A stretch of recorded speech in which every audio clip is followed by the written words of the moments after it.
Épître aux Hébreux, chapitre 12. Nous donc aussi, puisque nous sommes environnés d'une si grande nuée de témoins, rejetons tout fardeau, et le péché qui nous enveloppe si facilement, et courons avec persévérance dans la carrière qui nous est ouverte, ayant les regards sur Jésus, le chef et le consommateur de la foi, qui en vue de la joie qui lui était réservée, a souffert la croix, méprisé l'ignominie, et s'est assis à la droite du trône de Dieu. Considérez en effet celui qui a supporté contre sa personne une telle opposition de la part des pécheurs, afin que vous ne vous lassiez point, l'âme découragée. Vous n'avez pas encore résisté jusqu'au sang, en luttant contre le péché, et vous avez oublié l'exhortation qui vous est adressée comme à des fils.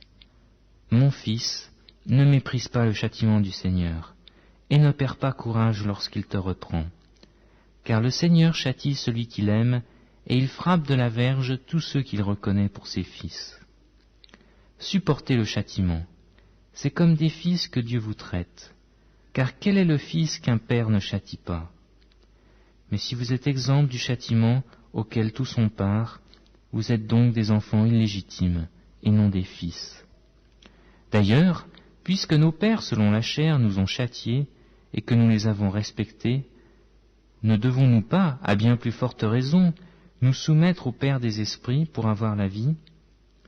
Nos pères nous châtiaient pour peu de jours, comme ils le trouvaient bon, mais Dieu nous châtie pour notre bien, afin que nous participions à sa sainteté.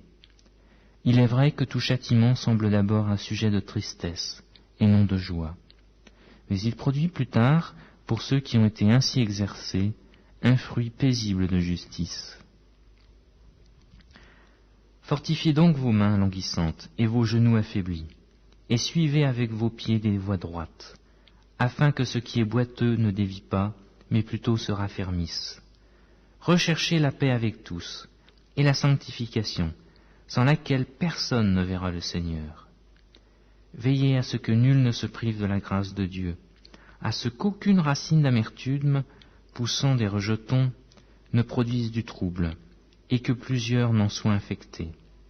À ce qu'il n'y ait ni impudique, ni profane, comme Ésaü, qui pour un mai vendit son droit d'aînesse. Vous savez que plus tard, voulant obtenir la bénédiction, il fut rejeté, quoiqu'il la sollicitât avec larmes, car son repentir ne put avoir aucun effet.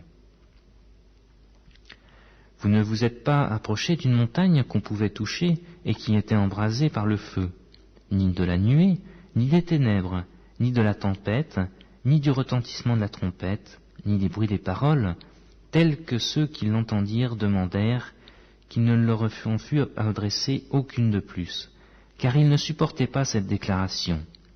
Si même une bête touche la montagne, elle sera lapidée ou percée d'un dard. Et ce spectacle était si terrible que Moïse dit « Je suis épouvanté et tout tremblant. Mais vous, vous êtes approchés de la montagne de Sion, de la cité du Dieu vivant, la Jérusalem céleste, des myriades qui forment le cœur des anges, de l'assemblée des premiers-nés inscrits dans les cieux, du juge qui est le Dieu de tous, des esprits des juges parvenus à la perfection, de Jésus qui est le médiateur de la nouvelle alliance, et du sang de l'aspersion qui parle mieux que celui d'Abel. Gardez-vous de refuser d'entendre celui qui parle, car si ceux-là n'ont pas échappé, qui refusèrent d'entendre celui qui publiait des oracles sur la terre, combien moins échapperons-nous si nous nous détournons de celui qui parle du haut des cieux, lui dont la voix alors ébranla la terre, et qui maintenant a fait cette promesse, une fois encore, j'ébranlerai non seulement la terre, mais aussi le ciel. Ces mots, une fois encore, indiquent le changement des choses ébranlées, comme étant créées, afin que les choses inébranlables subsistent. C'est pourquoi, recevant un royaume inébranlable, montrons notre reconnaissance en rendant à Dieu un culte qui lui soit agréable, avec piété et avec crainte, car notre Dieu est aussi un feu dévorant.